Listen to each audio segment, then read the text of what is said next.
Okay, so already off the bat, I just wanted to point out how Ryan went in there really just Han Solo-ish, and I don't necessarily know why only one person went in there. Additionally, you run right into the fucking grenade, which was, I guess, confusing to me. As you can tell by the swooshing motion of your body, looks like it's doing an inverted front flip. I appreciate your gymnastics. I'm actually just stuck on the wall. Yeah. Okay, yeah, I see another screenshot. No, sorry. Yeah, I only played it for a few seconds. But anyways, I just want to point out how. Let me see. So, where's your teammates? Let me see. Okay, so Crab's here. You have another guy go over here, and then and then you're right here. So I'm assuming this thing in the middle there is power up, whatever the fuck that is. Overshield, yeah. Okay, so again, if you're going to try and rush the middle, again, it seems like you should be able to jump here, at least based off of how far it kind of is away. Then you can branch off here or go this way if you want to, instead of like just doing the frontal jump. I don't know if you can actually jump here to this corner. If that's possible or not. Kinda. It's a glitch. So it's probably a timing thing then. But I'm assuming you can at least jump here on the ledge. It looks like that based off of it sticking out a little bit. So, again, in this situation, the realization should be every team's going to play aggressive, and they're also going to come to the middle, which, of course, they sent someone there. So in this situation, it either just seems better to bait out the OS in that sense for the first few seconds and see if they're going to put any pressure on middle.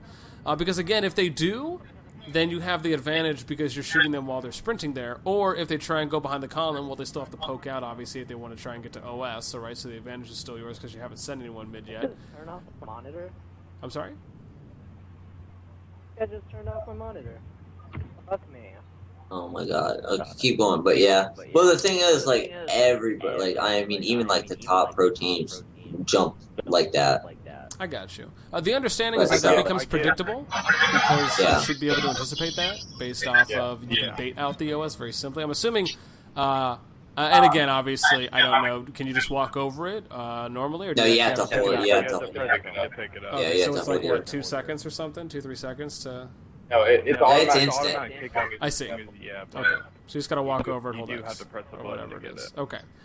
So again, obviously, you can force that out. So again, that's just one option. But the thing is that if you are going to bait out the OS, then you either have a few options. You either, of course, wait around your base area, but you want to, of course, be spreading out. So you're either going to spread out, left over here to yellow, or it looks like right over here to whatever blue it looks like. I don't know what the fuck you guys call it. I could care less, but I'm just going to say left or right. So again, I have the visual aid here. So, but thank you, purple. So.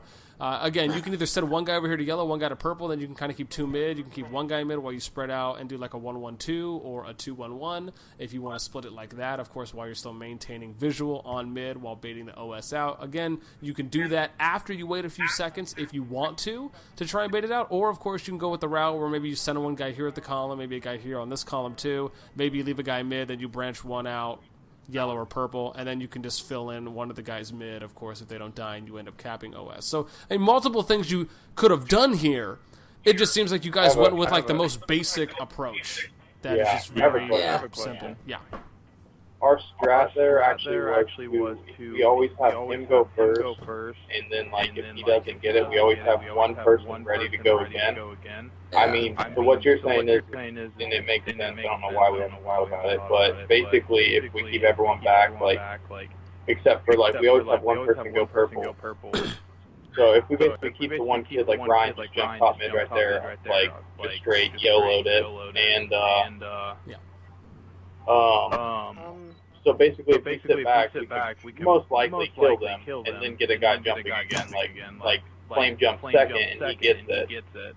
So, in all reality, if we didn't send Ryan to kill that kid, we would have still got it anyway. Well, that's one alternate. Again, the other alternate is you still could have sent him there, just don't overextend so much and play so aggressive to the point of where, I mean, you have to understand, they're most likely trying to either bank nade off of this wall to where they're, like, doing something like, Can we pause real quick? I think you just turned off for me. What happened? Dude. You anything. Dude, I don't even know. Oh my god. Oh well, no, it's okay. You can just, I was say you, yeah, you can just join back up. No, I mean, yeah, you can always just join back because you're already added to the call, so you can rejoin anytime. You just have to reload Skype. So, anyways, just in this situation, and again, remember I'm recording it, so you guys will be able to go back and rewatch it anytime. So the thing is that in this situation, you also have to understand, right, that most likely people have. At least I would hope, right? Maybe practice some nade placements, and they whatever know the angle or the bounce, wherever they're going to throw the nade to try and land. I would say here, maybe around like your 40-yard line or your 50-yard line between the edge and then the OS here. So, they're most likely predicting going to throw that. At least that's what it looks like based off these nades. And you also see another nade here at the corner, which looks like you probably angled it. That's our strat. We'll like me and TJ go out wherever we want. That throw nades too. On the left, he'll throw to the right because they normally jump through that little opening right there that you're pointing out. So it's easier to get it from the left to the right. We'll opposite throw it. No, I got you. Yeah, it's like one of you guys throws here, and then he throws here or something. Got it. No, I understand that much. Okay, so again, though, right? Obviously, we're only into the first 5 seconds. I'm just simply pointing out that there should just be some hopeful more organization here on this. So let's play. Okay, so Syntax, you're taking some shots. Mike goes in, and then you have the second guy follow. Okay, so now I want to pause it here, and I'm going to move it around. So in this situation, right, you guys have... How the fuck is it moving like that? Oh, I guess it just always goes back to the middle. Okay, so in this situation, I'm assuming this little circle indicator means he's dead, and he's going to respawn? Yeah. Okay. So in this situation, what you have to look at now based off the screen, I think we're just going to go back to the middle here or wherever. Does it? Wow, it really goes all the way? Wow. Is your controller joystick? Is the joystick kind of broken? Oh, there we go. I fixed it. Okay, so... oh no, where your other? Okay, here we go. So in this situation, right here, finally, I fucking get it right. Okay, so now pointing out how Mike, now you're overextending because you're now running off of mid onto your opponent's side of the map, which ultimately ends up forcing spawn in random ass areas where you don't see a lot of pressure. So now you're either going to be getting forced spawns back here, or potentially would be over here in yellow too as well, or like left side of their spawn based off the angle that we're looking at right now. And the issue is because you're doing that, you're now fucking over your teammates because, again, now spawns can become sporadic. Again, if you don't actually know where all the spawn points are on the map, and then, of course, you're not familiar with how the spawn system works and things of that nature. So, again, the situation here is that you're not really planning for a setup. You're not actually planning for anything. Like, you have, again, you guys had great positioning. You had 2 guys at mid. Again, don't know why Mike jumped down, because you could have just put a guy left mid, right mid, and then you had Ryan going over to purple, Syntax kind of working his way over to yellow. So that's fine, right? You guys are kind of almost, it looks like you're attempting, or there's potential here for a half-map setup. But then again, that kind of gets fucked over when Mike overextends and kind of wants to go Han Solo it because he saw some Chewbacca pussy. Let's play. Okay, so you overextend, Syntax comes over to you. So in this situation, okay, so I guess your positioning is, okay, so right now you see like 2-3 people heading over to purple, right? Mike has potentially flanked from under, from bottom. Now it looks like he's coming around trying to hit this U-turn and shit. Syntax, your positioning is okay. Crab's positioning in middle is okay too as well. Now, Ryan, your positioning, really, if anything, they should have called this out. So you have a few options. I guess you could stay your ground, but it seems like you probably should be backing up a little bit more to kind of anticipate the push, which will allow for you to kind of be the decoy player. And then this allows for Syntax, as you can see, to kind of like, hit the side angle while he shoots him in his right shoulder, so to speak, right? So now he's kind of hitting a flank because he sees him before his opponent sees him. So, and then Crab as well, right? Kind of puts you in an opportunity situation. But then again, Mike, just point out, like, Syntax, you and Crab could actually be shooting people as much as Ryan could, but all Syntax can really be shooting is his fucking dick with his left hand jacking off at the bottom of the goddamn basement over there, right? He can't do shit, right? Based off your position, you have to understand that, right? You can do nothing based off of where you are, right? The only support you could probably give anyone right now, and again, I don't know how far you are back there. I'd have to like scroll over to your name real quick. Let me see. Where are you at? Okay. So, yes, like in the position you're in, let's just like look around. Like, what can you see? You can't see shit, right? There's no one around you. So your teammates are potentially already, like literally it looks like Syntax is about to already put a shot into someone. And you already have your teammates that are going to start shooting, but you can't shoot anything except for this fucking wall, right? I mean, you might as well just play a statue for all we know because you can't do anything. So, again, just pointing that out. Now, again, Crab, your positioning is okay because obviously you have an angle, right? You have an angle like right here. if you need it. Additionally, you have good map awareness. Well, I don't want to say map awareness in general, but as far as what you can see, your line of sight is okay because, again, you can watch multiple choke points coming from bottom or top. And then, again, you have this choke point over here that you can see from the corner. So hopefully your teammate, Syntax, calls that out, and then we're going to see a quick transition from you to look over there. If we scroll over to... Hey, I'm Ryan. Okay, why not? That's a weird name. So in this situation, now you're kind of in the back corner, I guess it seems. Let me... There's a power weapon that spawns there. That's why he went there. Okay. Oh, no. Oh, no, yeah, I saw it was railgun. I saw the railgun, spawn over there. I'm just simply looking at kind of... Again, I'm not too familiar with the map, so I just kind of want to look at if he's in a corner or if he actually has options on where he can go. So again, in this situation, right, after you picked that up... I don't disagree with what you're doing here. It's just, again, if you're going to play the campy positioning, you really have to rely a lot more on your teammates that have vision. Because, again, you have no idea if someone's coming across the corner unless a teammate calls it out, right? Because, obviously, you can't fucking see through this goddamn wall. Unless you have that, again, I don't know if they stood that shit where you can, I don't know what the fucking thing's called, where you can do the UAV and see through walls. So I don't know if they have that in this or that's only in game tabs or maybe they took all that shit out together. Anyways, point is that in this situation, right, regardless of features or power features, whatever it may be, the thing is that you really have to rely on your teammates. So obviously your teammates calling out, hopefully TJ calls out that there's someone coming over to you. So again, we'll see what happens here in a moment. I do want to go back to TJ's view just because he kind of has the best angle right now on the fight. So let's play. We'll see what happens. Anybody have any idea what to do if the monitor will not turn on? Check your power. Show what the computer. You see, I probably just have to restart the computer. Already did like 3 times. Yeah, I don't know. Wait, your power's dying. So, Alright, could be dead. Anyways, so again, right? So we're looking at Syntax. He looked like he put at least a shot or 2 into the guy, and now it looks like Krabs putting some shots into him. And maybe Ryan's going to be finishing him off. I'm not really too sure. Let's play. So again, right? So obviously you see the double team happening here from Crab and Syntax. Looks like Ryan's now pushing up a little bit, so you guys are cleaning that guy up. But Ryan, again, you didn't need to overextend. Right? Because you didn't know where the rest of the teammates were. You pushed up, and then you ended up dying because you fucking were standing in the goddamn middle of no man's land. Right? You pretty much, target dummy practice is what you were doing there. You understand that? I get what you're saying. Okay. I mean, yeah. If you want a better understanding, we can. Okay. So let's just back it up to where we were. Okay, so here we go. So we're gonna play it from when you picked up railgun. So you pick up railgun. Your teammate calls something out. Right. You push up, and again, remember, you have no idea.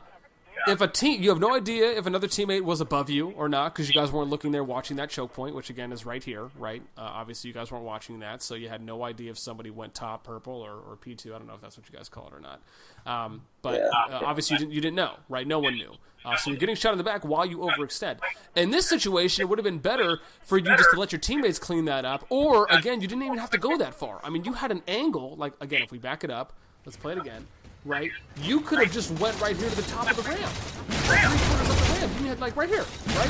You could have kicked it right here. You have plenty of vision, right? And you're covered from your flank by this little overhang thing that's like fucking right above you, right? So, and then you have this thing, like little wall thing to the left too as well, before you start going like in this U-turn and then going up that way. So again, you have cover. You just kind of overextended yourself too much. You had your flanks protected if you just kind of want to kick it right here on the ramp. And then additionally, right, your teammates already had that shit cleaned up. And even if you did shoot, right, the guy that was above you either would have had to drop down and fight you, which you could have backed up, or even fell back over to bottom mid there, and then you could have had a teammate easily cleaned it up. Ultimately, you just overextended yourself and put yourself in an unfavorable position where none of your teammates could help you out. Okay. Now let's go to Syntax. So you die, and then of course Mike's still down there. I don't know what the fuck he's doing, digging for some gold or some shit. Okay, so in this situation, right? I hope that you don't drop down. Jeez. So you go down. Now again, Syntax, you drop down, but you guys just lost positioning. Like you have no idea where where any of your opponents are because you lose the line of sight. You're not watching any of the choke points on the map. Again, choke point being defined as an area on the map where both parties have to cross between or through to get to the other side. So again, right, then you come up, right, you leave your teammate kind of defenseless because fucking Mike ended up dying out. But again, Mike's position was kind of unfavorable, or it became even more unfavorable after you left because, again, remember, you couldn't watch him, right? He was bottom there, whatever, where are we, blue? So he was bottom blue. Yeah. And again, you couldn't see him because you left, right? And then now you have Crab. I don't know what he's doing. Again, I mean, obviously you're kind of going to you may get a pawn for pawn trade here. Probably end up killing this guy. But now the thing you have to realize is they're most likely spawning on the opposite side or on yellow. It seems. Or they could be spawning on the right side of blue as well. Again, Ryan dies most likely because they ended up spawning on the opposite side. So, again, what you have to realize, main spawn areas are going to be your blue and red, right? Purple and yellow are more secondary areas because usually more primaries go off of where... Because I'm always going to put more spawn points based off of where you initially spawn from. It's just, I guess, a habit. So, again, you know, we can always go into Forge later and, you know, I can, you know, show you that too. But point is that your guys' spread on the map is like this. Right? Like, you're spread on the purple side between blue and red. Right? You don't really ever want to do that. You want to kind of always force... I mean, you could, but again, you should really only do that once you have experience in being organized and setting up correctly. Because, again, this really just looks very chaotic, and I'm not even like a fucking minute in right now. So, and again, you die because you're by yourself. Right? You get the kill, but they end up seeing you. Or they look for you and then they end up finding you because you just have poor position. I challenge shouldn't have. Okay, that too. So, I got you. So, now, oops, I'm not even looking at it. Okay, here we go. So, Syntax is in this position. Let me, like, see where everyone else is. Oh, there we go. Oh, wait, no. There we go. So, we kind of look around. Okay, so, Mike's behind you. You got Crab over there on purple. Ryan is... You're mid. And again, right, realizing where your positioning is based off your teammates. So right now, no one can really cover Ryan. Maybe Crab can, even though he's behind the wall right now. But on a second story level, right, TJ, Mike, you guys are kind of out of position. Sure, maybe Ryan can support you guys, but you don't have anyone yellow right now. And if you look at your spread, right, you should probably at least have 2 people mid. If you're going to try and do a half-map setup, obviously it's just easier to kind of like do something over and over again consistently.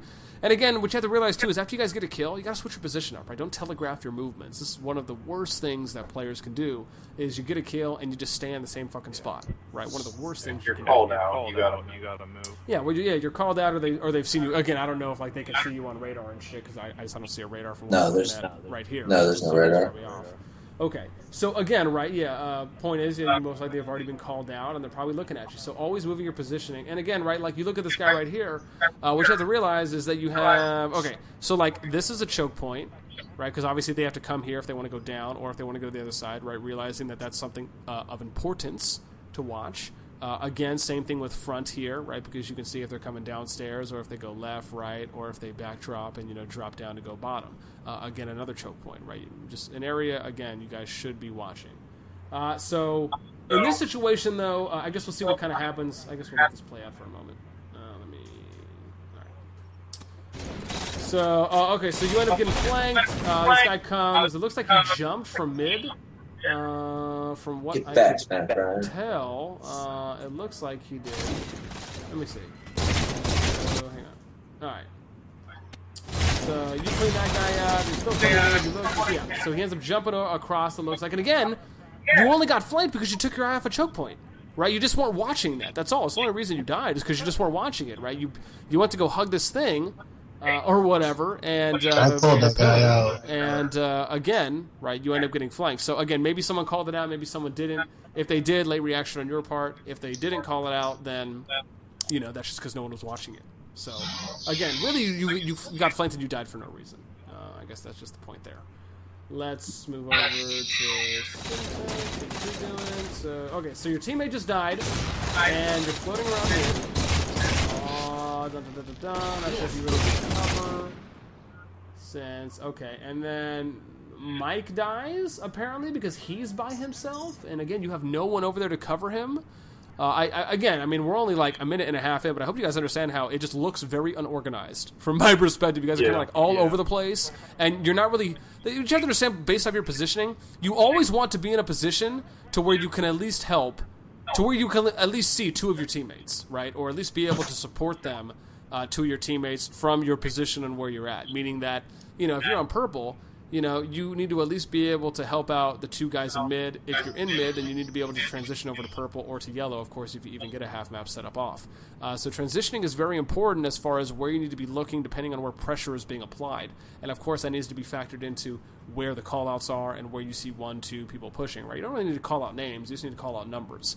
It makes it a lot easier, one coming purple or, whatever, one there, you end up making the call out for wherever he is. And again, like, for example, let's say you have a guy coming here, right? I don't know what the fuck you guys call this, but let's just say you have a guy coming here, and let's say you have 2 guys in green. You got one guy left, one guy right green, one guy purple. The guy left green and purple should instantly be double teaming this guy, right? If no one else is called out, then the third guy on right side green can also help out if necessary. If not, then the guy right side green needs to be watching the middle choke, while the guy over here at yellow is watching the cross choke from red. See what I'm saying? That way you cover everything. Yeah. Does anybody have a question? Wait, so can you do a Skype group call from a phone? No. You can, you just can't see the screen. You have to be on a desktop or laptop. So yeah. Anyways, anyone have a question? Yeah, I was gonna say, don't worry too as well, because if it's not working and you can't log in, then again I'm recording it, so you can always watch it. No, it's just. Hold on. Computer's not going to monitor. Alright, but yeah, TJ. Monitors. Oh, it's. I even turn it on, and then that just completely turns it off. Alright, what, TJ? I was gonna say, why don't you stream your computer screen and then have Ryan get on Twitch on the Xbox? I don't. I could. The only issue is that soaks up so much bandwidth. Crap can do Ryan as we're watching. I don't know. I don't know how to stream my computer screen though. I was gonna say, if not, don't even worry, because again, I'm recording. Yeah, You it's guys will be able saved. to rewatch it anyways. So, anyways, any questions though that you guys have on anything I've said so far or what I've just shown? Not right now. Yeah, actually I do. I'm not disagreeing with you, because almost like 90% of the stuff you say makes complete sense to me. I accidentally left the chat. A lot of the times, like right here, I don't know if you said anything about me down here. But when like we get the call out, like once a week down here, we kind of push for it. But I mean, I don't know how like. I get what I don't know. I guess I'm confused, like as in what you're referring to with some of the stuff. Like I know it's very unorganized, but this map, it's really hard to have map set on. I don't know how familiar you are with it, because if you kill them blue, it's honestly a 50-50 chance that they spawn red or back at blue. Like you never know. Yeah. And the reason why you guys never do that is because of your positioning. What you have to understand is that if you're farther away from red when you set up in a half line, then they're going to spawn at red. Spawn points are influenced based off of how far you are away from a spawn point, and that is based off of, again, where your positioning is on the map. So if you're trying to set up a half map and you guys are positioning on the blue side of half map, then they're going to spawn red side. If you're positioning on the red side of half map, then they're going to spawn blue, and that's just always going to happen. It's never going to change. That's just consistently how the system works. Again, if one of you guys ends up overextending a little bit, then yeah, you may end up getting a sporadic spawn behind you.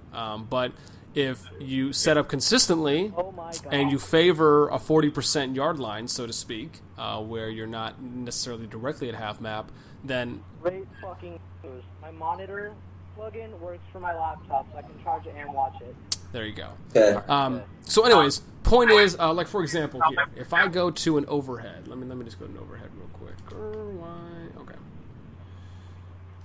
Okay. So let me go to an overhead, and I can probably explain a little easier. Okay. I get the spawn system, but it's just really bad. Well, it's not bad at all. There's actually nothing wrong with the spawn system. It's just players don't really know how to utilize it correctly. So again, in this situation, if I'm looking at the overhead, right, what you have to realize is if you guys are setting up like this, right, on the map, they're always going to spawn over here. Because you are not past half line to where you're forcing out spawn points in order to get a counter spawn behind you.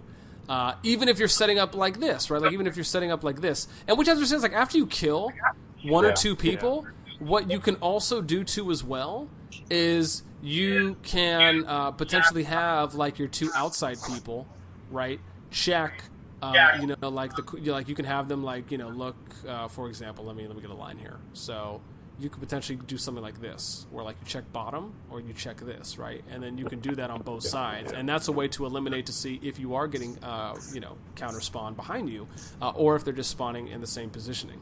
And again, you could do it like that. You can even do something like, for example, if you wanted to set up like this, you can even set up like this to an extent too as well, or even, you know, if you want to curve this line a little bit like that, whatever it may be, right? And then, you know, this way, you know, you're still forcing spawn this way if you want. Again, working with symmetrical maps is very ideal because it allows you to prepare and practice setups a lot easier, just because of the fact that it is a symmetrical map. So usually things are always going to be a little easier on that. The idea is that you have to prepare in a sense almost for anything, and the idea is, like, for example, if you're going to set up at half map, and let's say you guys get a kill or two, then push to their side and clean them up, because now it's become a 4v3 or a 4v2. Then you already know that most likely you're getting spawned behind you.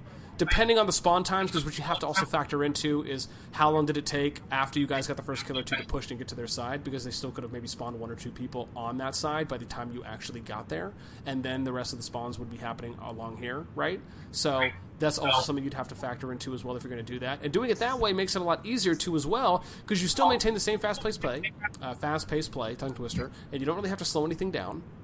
And you can still maintain everything. The idea is just don't overextend, don't go in by yourself. If you're going to push, do it together. And do it from different angles, right? So you're all covering something different, or you're all watching a different area, allowing you to cover everything, all the choke points, and then it additionally will also allow for you to 2v1 and 3v1 people at any time too as well.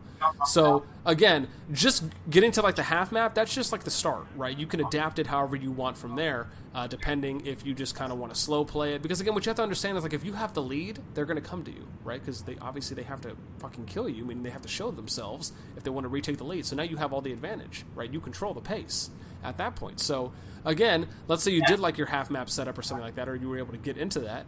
Then it just becomes, okay, we're going to 2v1 the guy here, 2v1 the guy here, or we're going to 2v1 one of these fuckers that are in here. If they push two here, then what do we do? Okay, well, like for example, here, I'll give you an example. So like, let's say you're doing a half map setup, and let's say they push two guys here. They got one guy here, they push one guy here, right? So all you have to do is, now what happens is your line becomes like this. Now your line becomes like this, right? And then all you have to do is, it becomes like that, then it can kind of like turn like this, right? And then what happens is you just have this guy and this guy focus this one, or you focus this one. And then you have your other two players, you can like leave one here while you push a guy over here, second story your side. That way he has a line of sight here, and also here. See how easy that was? Of course, it sounds a lot easier when I'm actually showing it to you, right, with the visual aid. Yeah. So what you have to understand is you have to be able to adapt. If they're pushing one or two people to one side, you create the advantage based off of singling out your opponents, right? This is obviously a very big tactic if you ever watch any League of Legends, right? It's all about ganking 2v1, 3v1, always creating advantages wherever you can. And again, that's only if you just want to slow play it. If you want to fast play it, then what you do in that situation is if they push one here, and two here, right? You can keep your two guys here still while trying to put some pressure, or you can have one guy putting some pressure while one guy's here at mid, and then this guy, well, here on the inner yellow side. Hang on, let me get my line. There it is. So in this situation, then that way this guy can look over here to support, or he can even look over here to support, right? And then what you have is you have this guy putting pressure and this guy. Now it's just turned into a 3v1. You see how easy that is?